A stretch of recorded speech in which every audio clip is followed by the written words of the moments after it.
Mr. Champions League, I mean, Ronaldo is always delivering every season. And the biggest matches when it's most needed, he scores a goal, one of the last minutes of the game. So with Ronaldo, he will never stop until he retires. I think he's the king. He's the best footballer in the world. And yeah, I'm in awe. He is I the think this best should be the footballer in the last. world. I think this is the last time that cow should come on our show. Vibes, 263, hometown chilling, steaks I'm grilling, melanin dripping, smoking I'm trippy, the hookah, the shorty with the big ass twerking, got the city on lock. Genie be type of pockets, make a video thought, turn your wife into a hoe, I done seen it a lot, and you ain't got no money, Uncle Phil hit the dot, blah blah hit the spot. How's it going, people? Welcome back to another episode of the First Two Show. And as you can just tell by the green on my face, I'm super excited for this episode. And as always, I'm with my main Adrian. Adrian, what's good, bro? Junior, also, yeah, let's just get it over and done with, yeah? Yes, man. Let's get to it. And as promised, like we said in our previous episode, Yeah. we're introducing another aspect to the First Two Show, and that's the aspect of fan cams. And first of all, today I'm proud to introduce our very first fan on the show, and that's Carl. He's a Liverpool fan, unfortunately, or fortunately, and hopefully, I can't wait to to get into the footy analysis with Carl. Carl, how are you doing? Good morning, Junior. Good morning, Adrian. It's a pleasure to be here. Thank you for having me. Good, Adrian. So let's look into it. Look at me. I'm all used to saying Adrian. Thank you, Carl, for joining our show. So let's get into it. Adrian, Let's get into it. what did I tell you, man? Arsenal 3, Spurs 1. I told you this game was only headed in one direction, and I told you we were going to win. Did I say it? Just because you've been lucky on the first two show a few times doesn't mean you're a proper predictor, man. But then props to you guys and Mikel Arteta and the whole squad. It was a good game. You guys were good. You're exceptional, especially in the first half. You had played us in all departments. You were first on the ball in the midfield. You were threatening on going forward, and we just really didn't turn up to the North London derby. It seemed like we're still hangover from those two defeats from Chelsea and Palace, and it's really worrying to see the way Spurs were playing. But yeah, all in all, a good man can only concede defeat. So, Junior, you take round down. We'll see you in round 2. I'm a humble man. I'm not even wearing my jersey today because I just felt so sad for you, man. It's been 3 consecutive 3 or more goal losses in the Premier League for you guys. Yeah. I don't even know what to make of your defeat.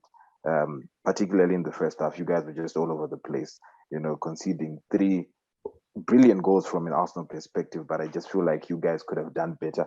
And, the second half, it was all about game management for us. You pulled one back through Son Heung-min, he always scores against us. But then it was too little too late. And the better team obviously won on the day. And Carl, what's your perspective as far as the North London derby in which my team won? Well, I watched the game. I saw that Spurs were attacking, and then Arsenal counter attacks, and then that's where the goals were coming from. And I feel as though maybe Tottenham's form going into that game was not good. They lost the last 2 Premier League games, and the third one is the one they lost against Arsenal.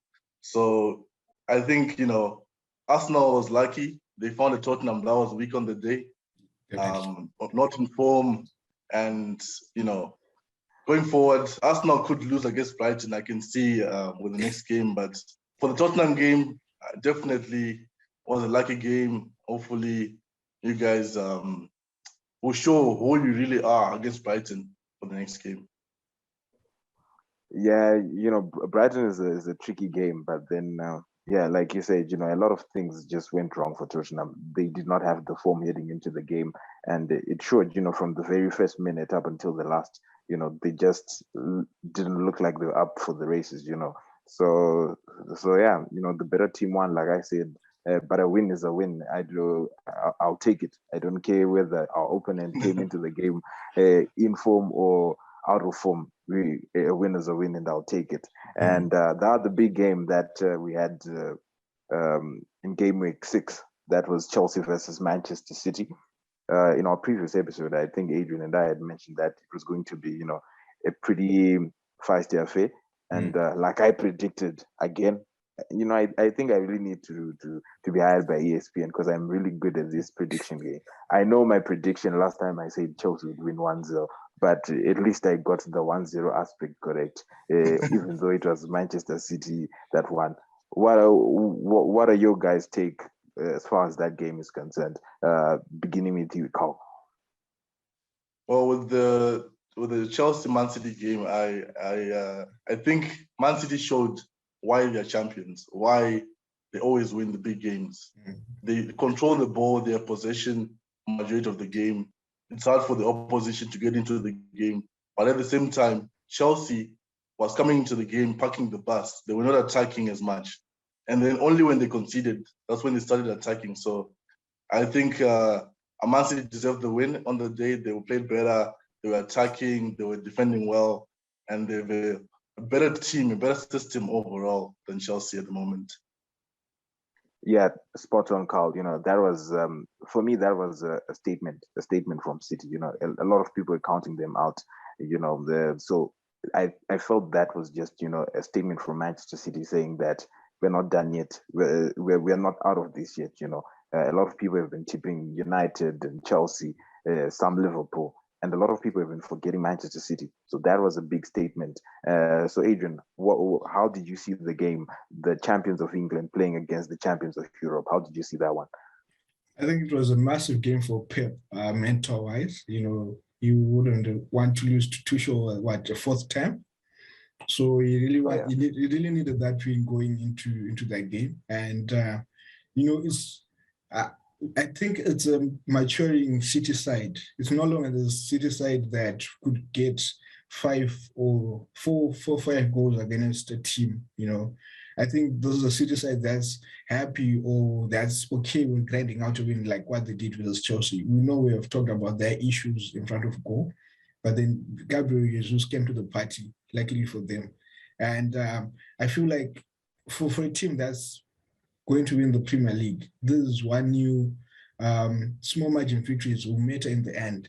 And definitely it was a statement win, and they've just put their name back into the hat for the Premier League. And maybe they can go all the way, but then I just still feel like there's a concern for them going forward. They really do need a striker. And January coming up, they really should invest. But yeah, definitely a statement win from Pep and Man City.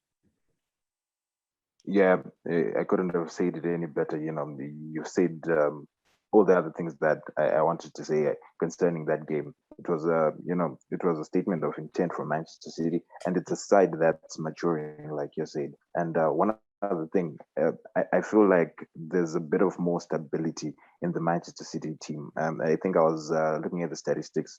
Out of the 6 Premier League games that Manchester City has played, I think Pep has chosen the same 11, I think, for 3 or 4 games out of those 6, and that has never happened before in the Premier League. So they're finding their feet, and Manchester City, like in other seasons, they usually take a bit of their time, to get into the groove. But once they start winning, they usually don't stop. But unfortunately, after their win against Chelsea in the Premier League, they then went on to lose to a very good PSG side. And with that, we're going to be looking at the Champions League. Manchester City obviously losing by 2-0. The GOATs, the greatest of all time, coming through with that second for PSG. How did you guys see the game? And yeah, I'll start off with Adrian. How did you see that game? Well, I think it goes back to our last comment on Man City. They did create the chances, they just didn't take them. It's not like they played poorly on the day, Of course, some people should have put their hands up and done more, but then I just feel like they didn't play that bad. I just feel they played a good PSG side with the person that was really angry for a goal in Messi, and what a goal it was. I know I've been I haven't been cutting some slack here on the show, but then he proved me wrong on the day. I came up, trademark run. Mbappe, kudos to him. He's been linking up well with everyone in the squad. He got he created the first chance, the first goal, and he created the second. So yeah, good game overall. Congratulations to Messi. I hope it's the first of many. We need this sort of competition, and his magic we need it in football, man. Yeah, we definitely do. But Adrian, I told you the goals would come. I told you. Did I not tell you? Like I always do. I think our viewers just need to get used to be always pointing the way for Adrian. I've said this a couple Junior, of times. no one likes a person who's always right. No one likes a person who's always right. Carl, take us through the PSG game in City for you. Okay, so for the PSG City game, I definitely think the better team won on the day. The more clinical team won on the day. The super team won on the day. PSG has strength in all positions, just like City. So it was an interesting match going into it. And they managed to restrict Man City to no goal. So that was really impressive from PSG, which is a big boost for their team going into the Champions League to say, we can beat big teams like Manchester City. We can beat those teams without conceding a goal. And I think going into the next matches, they will have confidence. They can win the group. They can win the Champions League, but only time will tell. Yeah, definitely. Yeah, spot on from Carl. Particularly regarding PSG. I think the biggest problem with Paris Saint-Germain, heading into the Champions League over the years has always been, the mentality aspect from the way I see it. I think it's particularly difficult, to switch your mindset when, for example, you've won 6-0 against Rennes or Lens in the League One. I'm not taking a shot at the league or anything, but when you then come up against these teams, the Manchester Cities, the Manchester Uniteds, the Chelseas, or in recent years, the Barcelonas and the Madrids, these are teams, that play in high intensity leagues. And that has been, the difference as far as PSG making it in the Champions League. And I feel like, like Carl said, this win against Manchester City, does a lot, especially as far as the mental side of the game is concerned, that these guys can actually turn up and, come up with the goods against the big boys. Most definitely. So, Adrian. Yes. Do you think that now that, now that PSG has got, that win against one of the big boys, do you have them as your solid favorites for the Champions League? No, I appreciate where they're going and how far they've come, like you said, the mentality-wise. But then year in, year out, my solid favorite will forever be Bayern Munich. Their system is just above, and I feel like people don't underrate them every time we start the Champions League, only for them to realize Bayern could be a force to reckon with when we get to the knockout stages. Those are my favorites for the Champions League. But I feel PSG have done well and have done enough in terms of assembling the squad to at least reach the final. And now with Messi in the squad and Ramos, they've two players that have won the Champions League, and they bring the mentality and the experience needed to push them all the way. And I feel like Neymar now won't get injured when the knockout stages begin. In February, bro. In February, because I feel like this has always been his dream. Even though he left Barcelona to get out of the shadow of Messi, this could be his dream to win another title with Messi. So he definitely wants to play. So yeah, that could be another contributing factor. If all those three stars link up properly and chemistry is built, yeah, they can get to the final. They might possibly win it, but then they're not my outright favorites. Well, you make a good point, but for me, Bayern have always underachieved in the Champions League. I know it's a controversial statement, but taking a look at their success in Germany, then if we try to equate it to that success in the Champions League, there's a huge difference there. Every season, they're always one of the top boys, that everybody looks at and says, they are probably going to win it. But, time and time again, they always come up a bit short. I think before last season, but one, I think they'd lost one in 2018, and before that they'd won it in 2001. For a team as big as they are, they need to dominate more in the Champions League, just like Madrid has. And staying with Real Madrid, Sheriff pulled one out of the hat. How did you guys see that game? Did you see that one coming, Carl?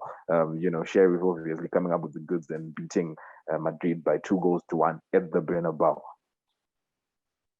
Definitely didn't see it coming. I didn't even know Sheriff before the game. Of course, I'd seen that after the match, I saw that the scoreline was 2-1 and Sheriff won, and I was like, "Wait, what is this team?" I had to Google, and I saw it. It's a small team from Eastern Europe. It's a big team from Eastern Europe, but then Eastern European teams have always struggled in the Champions League. So it's a good thing. I love underdog stories. I'm glad they won. They pulled one out of the bag and managed to upset Real Madrid, and they look a really strong team. From the goals I saw, it was not a fluke, really. The second goal was a really, really beautiful shot from outside the box and a half volley. So, yeah, going forward, I want to see Sheriff qualify into the knockout stages and see what they can do going forward in the Champions League. Yeah, spot on, Carl. We all do love an underdog story, and I'll be honest. To be honest, I did not even know that there was a team called Sheriff. I know, this was already Metric 2, but I had no idea that there was a team called Sheriff. It was only after that shock of headline that I got to realize, oh, there's a team called Sheriff, and they've, they've done a number on Real Madrid, and but a win is a win. And looking at their group, I think they're top of their group right now with 6 points, if I'm correct. And Adrian, how did you see that one? Did you see that one coming, or were you just as surprised as Carl and I were? Just a surprise, Junior. But this is why we love football. This is why we love football. We live for these headlines. We live for the underdog story, like Carl said. So yeah, it's good for them. I just hope they hold on the return legs to see through, or possibly, if the worst comes to the worst, qualify for the Europa League. But then it's been a good showing from the team, and we'll just continue, watching and hoping they do well on their way. And I think, could this be the decline of La Liga as we know it? I know that Barca lost 3-0 to it lost 3-0 to what? It was playing was it Benfica? Yeah, it was Benfica. So could this be the decline of La Liga? The two big boys of La Liga both lost in the Champions League group stage is something that you don't hear very often. Yeah, that's true. Worrying times for La Liga, for the La Liga teams. But particularly for Barcelona, I think Madrid will be fine. Madrid will be okay. There was just, a loss, but I think generally they'll be okay. But Barcelona, worrying times at Barcelona. And, if you're a Barcelona fan, I'm a Barcelona sympathizer. But these are worrying times. We just have to wait and see what the club does, especially heading into the international break. Some people are calling for Ronald Koeman to be let go of by the club. I don't know. We'll just see. But sticking with shockers, I don't know if we can say this is a shocker, but Chelsea again lost 1-0 to Juventus. Juventus has been hasn't been playing very well, particularly in the Serie A. Did you guys see that one coming? Should we be worried about Chelsea? There's now back-to-back losses, to Manchester City and Juventus. Did you guys see it coming? And what's your take as far as that game is concerned? Starting with you, Carl. Let's give the guest, Okay, going into the game, I think Champions League is full of shockers. And a game like Juventus and Chelsea, traditionally, it's a big game. It's a game that can go both ways. And even though Juventus has been struggling in the Serie A and Chelsea has been performing well in the Premier League, Champions League is where you see teams which are not playing well in the league trying to redeem themselves and play well. So you saw Juventus managed to pull one out of the bag, and I think it was deserved on the night. They were playing well, and they managed to win 1-0, clean sheet as well. So I wouldn't let them off, and I think they did deserve on the night. And yeah. Yeah. So going on to you, Adrian, how did you see that one? I just want to say, remember the name Frederick Chiesa. I know we spoke about him a lot during the Euros, but then that young man is impressive. He's very impressive. Yeah, the boy can play. The boy can play. He's a baller. If there is one player that has been a shining light for them during this dark time, it's him. And I hope they build a good team around him. You know. But then, yeah, on the night, they definitely deserve the win. It could be worrying times. It could be. Going into the international break for Chelsea, especially if they don't do well this coming game week. But then two losses with the same scoreline, maybe too sure people have read his game by now, and they're playing to that. So maybe there could be a slight switch in tactics, maybe to help him and to help the team already, you know, overcome those deficits. But then I'm not really worried about Chelsea. Maybe slight concerns here and there, but then I definitely think they'll bounce back. Looking at that squad, we talked about the squad depth. I think that it will carry them through during the difficult times. Yeah, I can only agree. You know, it was a big game. Juventus are no, easy opponent as well. We just need to realize that as well. You know, they've been multiple Serie A winners, over the past couple of years. But Chelsea will be fine, and yeah, I'm not really worried. And why should I be worried? I'm not a Chelsea fan. So let's just look at the other games before we look at the big one in the Premier League. CR7 coming up with the goods. With the lucky winner against Villarreal. But that's what he does. That's why they brought him in at United. To sorry guys. Just that's why they brought him into the team. He can be the difference maker when the games are tight, and he just proved it. And we just need to get used to it. That's just how he does. He's a killer. Give him half a chance and he will score 3. And unfortunately, he managed to score 1. And unfortunately for the United faithful, he came up with the goods when they needed him the most. Because had they drawn that game, it was going to be, nearly times for United, 2 points out of a possible 6. But, one of the greatest of all time, came up with the goods. And Carl, what can you say about Ronaldo? Do you still have any other words to describe this man? Mr. Champions League, Ronaldo is always delivering every season. And the biggest matches when it's most needed, he scores a goal. One of the last minutes of the game. So with Ronaldo, he will never stop until he retires. I think he's the king. He's the best footballer in the world.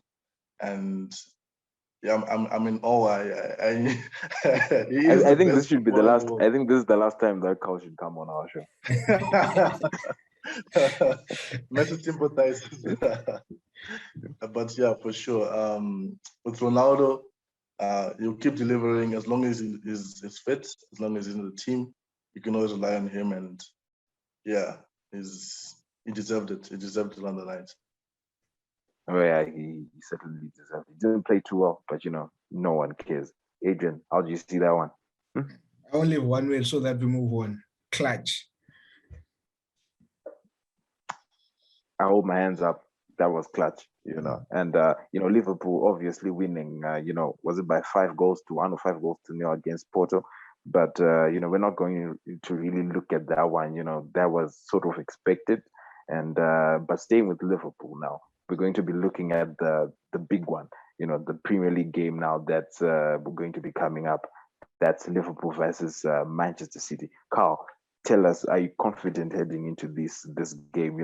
The former champions of England in Liverpool facing the current champions of England. are you confident? And this is at Anfield, and we need to take into consideration that last time out, City managed to win at Anfield, but that was behind closed doors.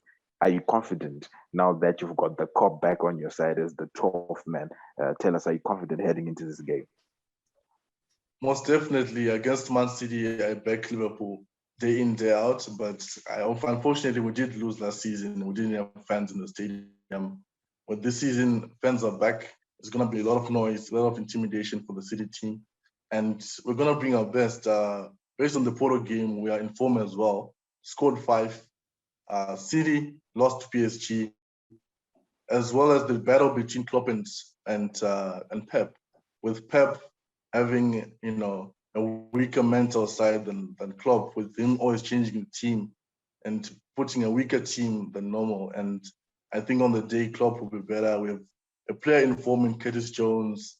We have Salah scoring goals, and I'm really confident that we'll pull out a win out of that one.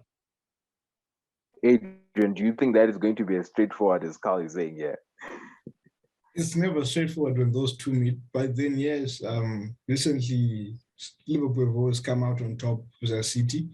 Last season they did manage to beat Liverpool at Anfield, but it's a different ball game altogether. Like you said, when the fans are back in the stadium, and if Pep doesn't shoot himself in the foot, like I was saying, there's this thing of choosing a weaker side, or it's not a weaker side, or preaching his tactics on the day. If he doesn't do that, maybe we have a game on our hands. But definitely, it's one of those games that every Premier League fan looks forward to when the fixtures are announced.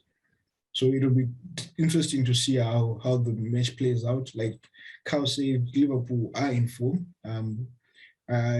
Unfortunately, they lost Harvey Elliott, but then that was another interesting prospect, along with Curtis Jones. Mo Salah has been playing well. Mane, you can never count him out, can you? Diego Jota has been exceptional for them. And Virgil is back. Alisson is still Alisson. So it's a good team overall.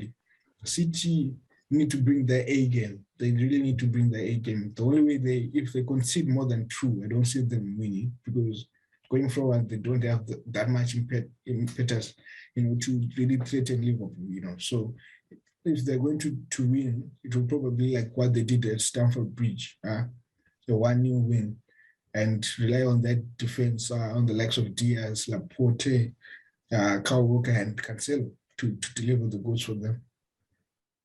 Yeah, that's so true. And you guys have really highlighted the main point that I wanted to make. Pep has got a tendency of overthinking or over tinkering with his team, particularly heading into, the major games. We saw it last season in the Champions League final when he played, against Chelsea without a holding midfielder. Yeah. As long as Pep doesn't do that heading into this game, I think Manchester City will be fine. By fine, I mean that, they'll be, because this is Anfield. But if I was a betting man, I'll put my money on Liverpool, simply because this is Anfield and they've got the cup on their side.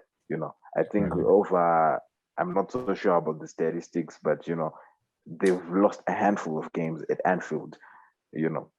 That just goes on to show the difference that the 12th man in the Liverpool supporters plays, the role that they play as far as their team winning game against Liverpool at Anfield.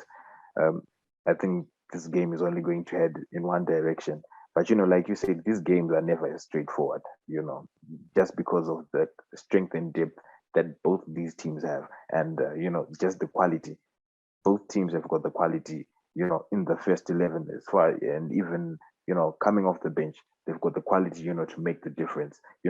That's why they're the big boys, and they're the big boys for a reason. I do think Liverpool will miss, Trent. It's unfortunate, that Trent is going to be missing in this game. Is, come back this season fired up. We know that last season wasn't his best. Salah is off. Salah is, just hit the ground running. I think he's now past, the 100-goal mark for Liverpool in the Premier League, if I'm not mistaken. So, sticking with Mo Salah, let me just pose another question to you guys.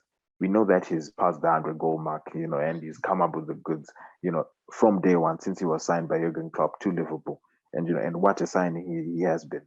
He is, like I said earlier on, he's passed the 100 goal mark. I think he's even surpassed the likes of Luis Suarez, but he is not as revered or is idolized by the Liverpool faithful and by the football fraternity as a whole. For example, like as compared to someone like Luis Suarez, how would you compare the two? Pick Salah or pick Suarez? Who would you pick? Starting with you, Carl. The Liverpool fan. Okay, with that one, I have to choose Salah. But at the same time, Suarez was delivering goals when Liverpool was weak, with weak midfield, with no one to really assist him properly, but as well as a weak defense. So we were a weaker team overall, but Suarez managed to deliver the goods week in, week out in those days. At the same time, Salah is delivering now with a very strong team defensively, midfield as well.